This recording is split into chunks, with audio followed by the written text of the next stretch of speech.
கிராம உதவியாளர்கள் தங்களது கோரிக்கைகளை வலியுறுத்தி இன்று காலை திடீரென சாலை மறியலில் ஈடுபட்டதால் பரபரப்பு ஏற்பட்டது. தமிழகத்தில் வருவாய்த்துறையில் பணியாற்றும் கிராம உதவியாளர்கள் தங்களுக்கு வரையறுக்கப்பட்ட காலமுறை ஊதியம் வழங்கக் கோரி கடந்த 19ஆம் தேதி முதல் தாலுகா அலுவலக வாயிலில் காத்திருப்பு போராட்டம் நடத்தி வருகின்றனர்.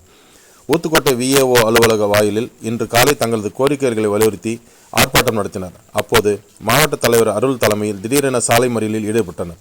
இதனால் சென்னை திருப்பதி தேசிய நெடுஞ்சாலையில் சிறிது நேரம் போக்குவரத்து பாதித்தது. இதை பார்த்த போலீசார் அவர்களை கைது செய்தனர். இதில் 5 பெண்கள் உட்பட 48 பேர் கைது செய்யப்பட்டு தனியார் திருமண மண்டபத்தில் அடைத்தனர்.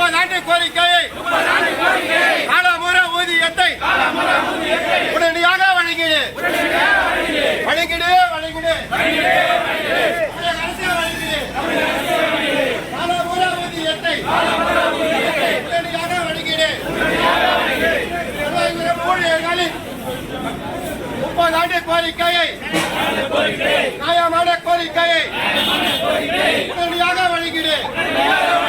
தமிழக அரசு உடனடியாக பேச்சுவார்த்தை மாநில சங்கத்தை அழைத்து பேசி உடனடியாக தீர்வு காணு.